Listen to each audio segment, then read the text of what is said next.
Good evening to you from our studios in Caracas, Venezuela. My name is Reagan Devines. We begin with this evening's headlines. An apology to the families of the victims of the Palace of Justice siege by President Juan Manuel Santos. The search continues in Brazil for the victims of a toxic mudslide after 17 already found dead. And the fighting continues between Israelis and Palestinians despite claims of it letting up, and 4 die in the process. The details on these stories and more now on From the South.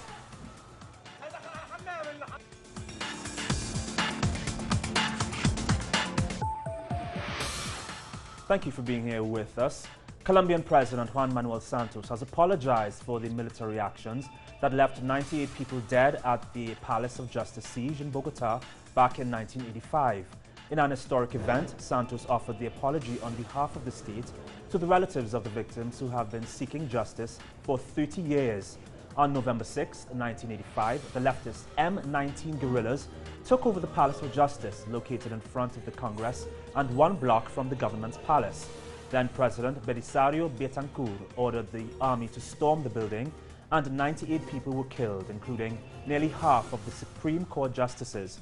In 2014, the Inter-American Court of Human Rights said that the Colombian state was responsible for forced disappearances, torture, and extrajudicial executions during the crisis.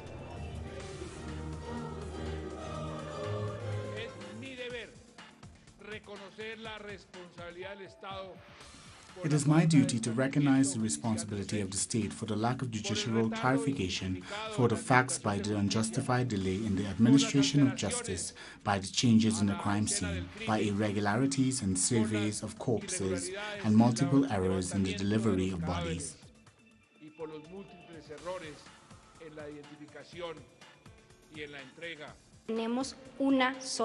For 30 years there has been suffering, pain, uncertainty. It has meant having an open wound, waiting to be told what happened to our sister, where our sister is, why she was tortured and went missing. Why did they not hand her over if she was considered a suspect? The authorities received a fair trial like any Colombian citizen deserves, but instead they tortured, killed, and disappeared her.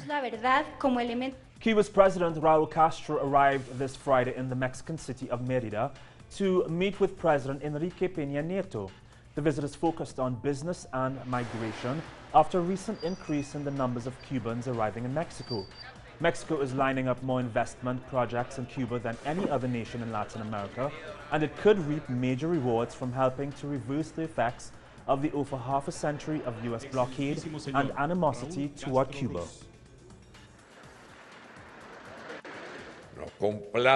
We are pleased at the interest Mexican companies have expressed in doing business and investing in Cuba, especially in the Mariel Special Development Zone, in sectors like agriculture and tourism. Mexican experience in these areas is recognized and constitutes significant support to our current process of modernizing our economic model. Investors from our country can see in Cuba's modernization of its economic model the opportunity to contribute to the strengthening of economic relations between the countries, investing over there in Cuba and at the same time creating jobs in both countries. In Mexico, we value the new opportunities that are arising in Cuba, and we want to be an ally in this process of change and opening up. We now go to our correspondent in Mexico, Clayton Khan, who has been following this historic visit. Hi, Clayton. Good to touch base with you. Thanks for taking the time to chat with us. Can you give us the latest on Raul Castro's visit? What did he and the President Peña Nieto talk about, and what agreements have been reached? Well, Reagan, today both Castro and his Mexican counterpart Peña Nieto met in the government palace of the Yucatan city of Mérida, where they held a meeting and later signed 5 bilateral agreements. Like you mentioned, the 5 points primarily focus on trade, business, and migration. However, the 2 leaders underscored the need to work together in tackling the issues of human trafficking and to establish new migratory frameworks. Now, the 2 leaders also seek to strengthen education ties between their respective nations and to foment greater tourism. They also signed an agreement to establish clearer regulations and cooperation in the shared fisheries off the Caribbean and Gulf coasts. Thanks so much, Clayton. We'll touch base with you another time. We'll follow up further on this historic visit. Thanks again. Thanks. Moving on, in Argentina, the grandmothers of Plaza de Mayo celebrated the discovery of the 118th grandson. Martin, the grandson of Delia Giovanola, who is one of the founders of Grandmothers of Plaza de Mayo, lives outside Argentina. However, the man had doubts about his biological parents and had been in contact with the organization. He made a phone call from abroad to talk to his grandmother and then left for Argentina to meet her. No lo imaginaba.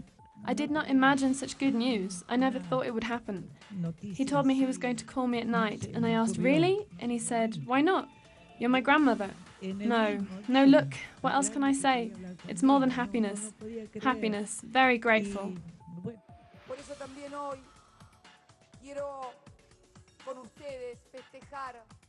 I want to celebrate this immense joy of recovering the 118th grandchild. What a great joy!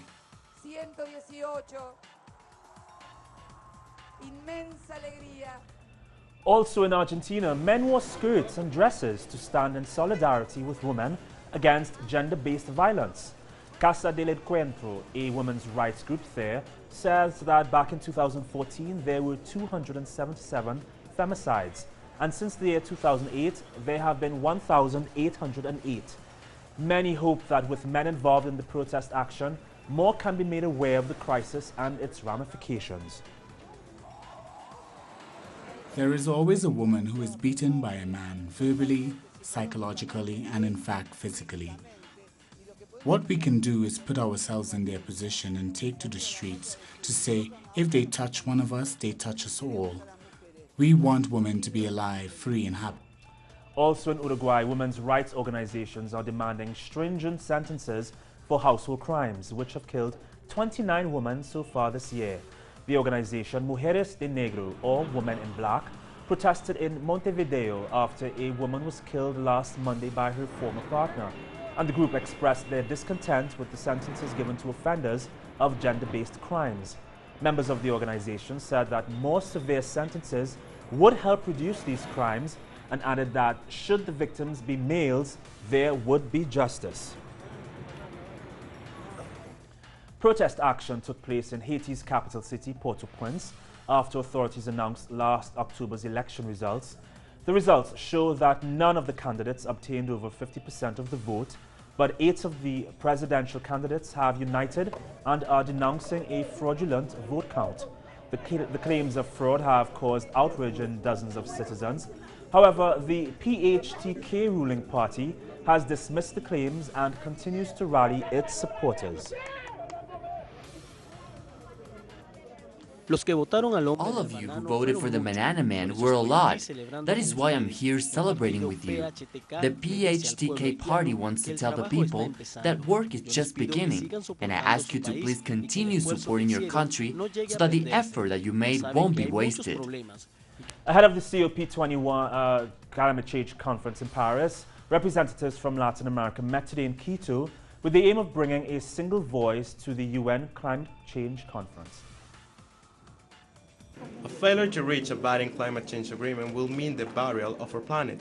Representatives from Latin America and the Caribbean said today at a regional meeting ahead of next month's conference of the parties in Paris. There's a conscienceless and wasteful consumption of resources by capitalist countries. They do it on the basis of a production model based in the exploitation of men. It is also based in the excessive extraction of raw materials. The Latin America and Caribbean countries have one goal: to reach a legally binding agreement in order to force wealthy polluter countries to pay their ecological debt, in part by providing the necessary technology poor nations need to weather the effects of climate change. We need to use those resources to produce clean energy and then freely transfer that energy to poor developing countries so they can use it and transform their energy system. Another goal of the region is to create a new protocol to control greenhouse emissions and keep global warming below 2 degrees Celsius.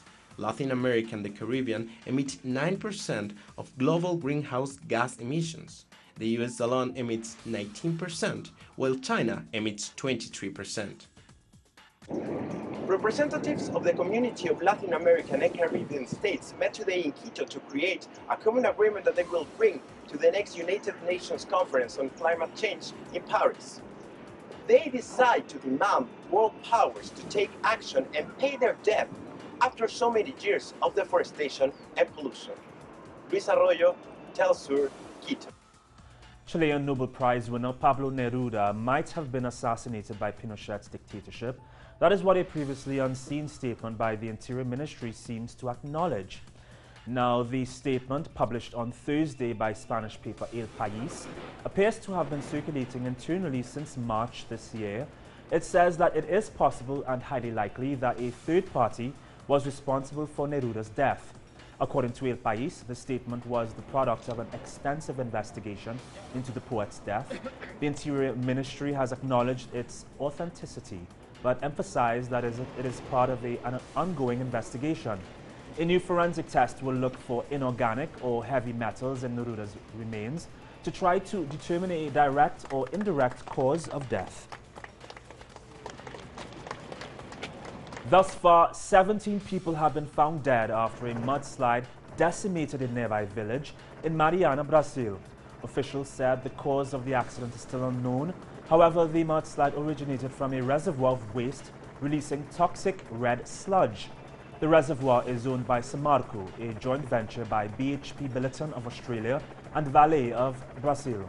And in what could be related news, Brazil's seismological observatory had registered 2 small earthquakes in the region before the mudslide occurred. As many as 40 people are still missing.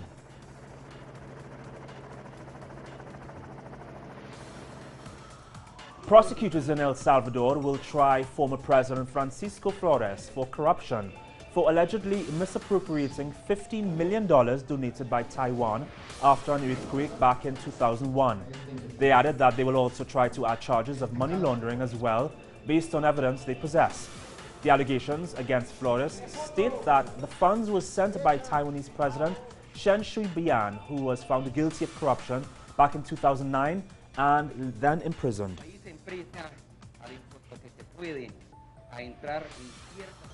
Sun Chunlan, the head of the United Front Work Department of the Central Committee of the Communist Party of China, paid a visit to Costa Rican President Luis Guillermo Solis this week. The two countries reportedly met to strengthen ties. This is the highest level meeting between the two countries since President Xi Jinping's visit to Costa Rica back in 2013. We talked about climate change and the importance that Costa Rica attributes to the next COP21 meeting in France in the beginning of November. We talked about the results of attempts towards a free trade deal. Between the two countries and which will be in place in 2017 and how to allow for a faster economic evolution. However, we're aware of the need to take additional measures to provide incentives for more investment. Chilean Archbishop Cardinal Diaz RT says that the Church has taken a position of love and truth, a position of understanding toward the victims, and also a very sincere and honest search of a new path of reconciliation. He said this after standing before a judge to answer the charge of a possible cover-up by the Church in a case of sexual abuses committed by priest Fernando Caradima, who was convicted in 2011 and ordered to retire. Conversely, Juan Pablo Hermosilla, the lawyer for Cardinal Diaz victims, said that this is a lack of humility because Cardinal Izati recognizes but does not discuss the damage to his clients, nor the fact that it's necessary to apologize. And coming up after the break, Republican presidential candidate Ben Carson admits to lying, and contender Donald Trump takes to Twitter. This story and more next. Really, our 4th grade school. All right.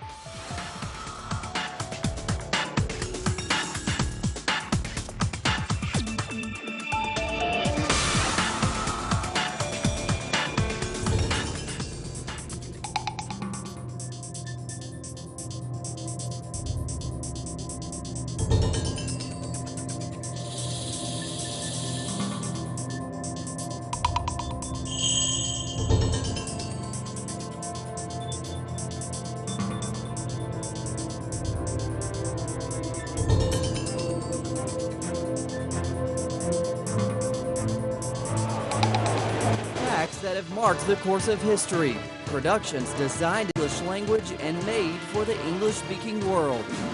This is Documentary. Watch it on telesur.net/English. Telesur, wherever the news, you'll be there.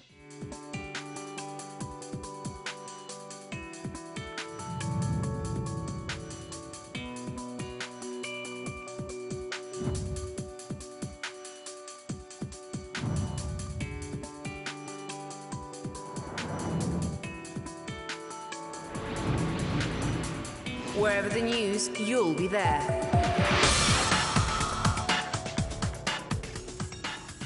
Two Israelis were shot in Hebron on Friday and a third stabbed outside the Jewish settlement of Beit El.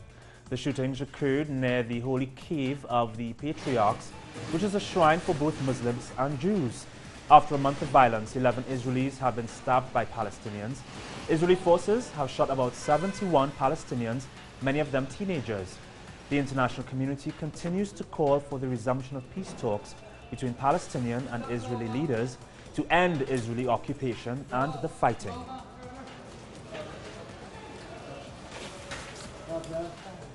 And clashes along the border in the Gaza Strip resulted in the death of a 23-year-old Palestinian man. Salami Abu Jamal was shot by Israeli police in the head during a protest east of Khan Yunis. Officers said Jamal tried to breach the buffer zone between Gaza and Israel.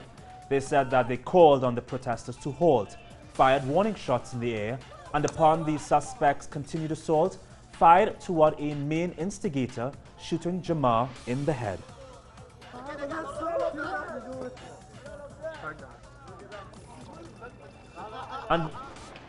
And more fighting, this time in Al-Bireh in the occupied West Bank, between Palestinian protesters and Israeli forces. Scenes like this seem to contradict the recent statements that the violence has waned in recent days, which had led to 300 Israeli officers being called off the streets. However, the fighting continues as Palestinians lash out against Israeli oppression.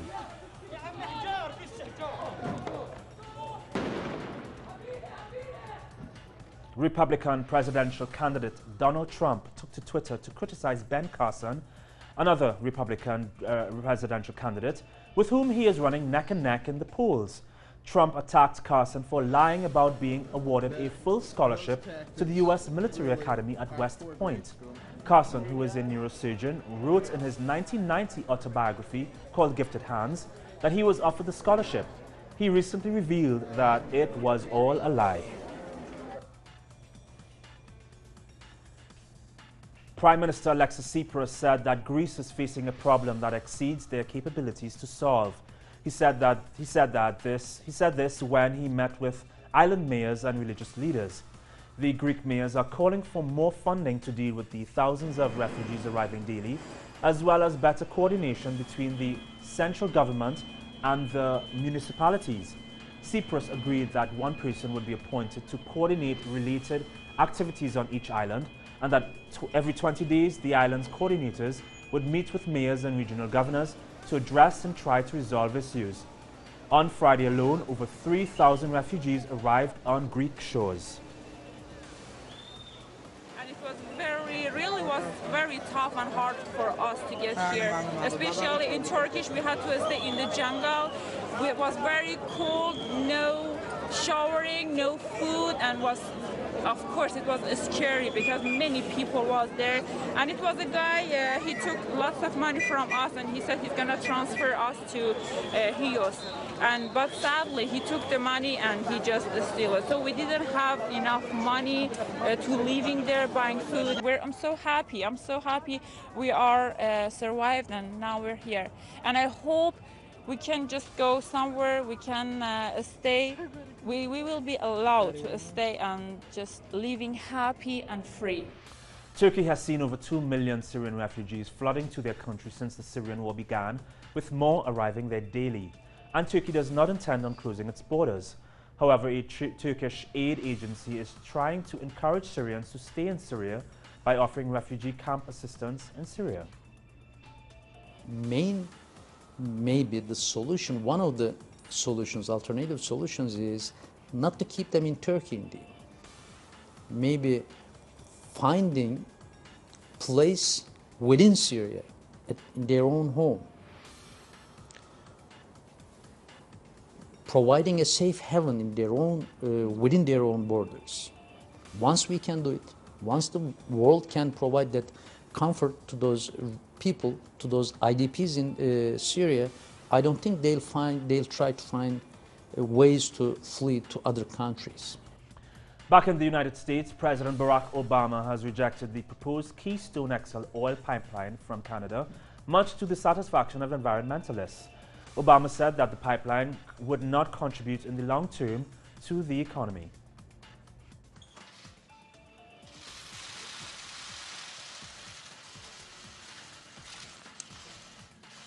Good morning, everybody. This morning, Secretary Kerry informed me that after extensive public outreach and consultation with other cabinet agencies, the State Department has decided that the Keystone. And now a brief look at other stories making news around the world. Black box audio recordings from the Russian passenger jet that crashed in Egypt's Sinai Desert confirms that it was downed by a bomb. The jet crashed a week ago, killing all 224 on board. Over 100 Myanmar citizens living in Singapore returned home to vote. Sunday's election is predicted to remove the current government from power, placing it with the opposition party, which is led by Aung San Suu Kyi, who has been barred from taking office. Suu Kyi still plans on governing despite the restriction. And thousands of Houthi fighters and their supporters protested against Israel and the Saudi-led coalition, saying that Yemen is impenetrable and cannot be controlled by the coalition. The Houthis accused the coalition forces of pursuing their interests at the expense of the citizens. Over 5,000 people have died in over 7 months of war. Today we came out to preserve Bab al-Mandab. That is the most important sea outlet in the world. And we say to Israel that it will not succeed in occupying this outlet. Yemen is impenetrable and cannot be controlled by Israel or the conniving Saudi coalition.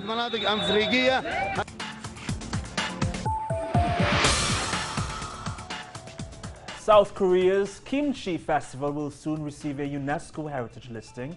About 3,500 Koreans and 2,500 foreigners have already begun to make kimchi, a traditional Korean dish of spicy fermented cabbage and radish.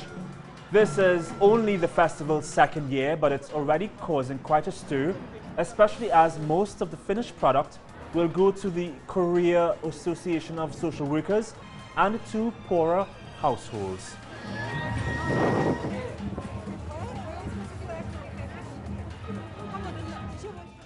On Thursday, a Venezuelan woman was crowned Miss International in Tokyo, Japan. Representatives from 70 countries took part in the event, which also saw Latin American countries, Brazil, Honduras and Mexico making it into the top 10. Edimar Martinez of Venezuela, who won the title, also copped the title of Miss Perfect Body.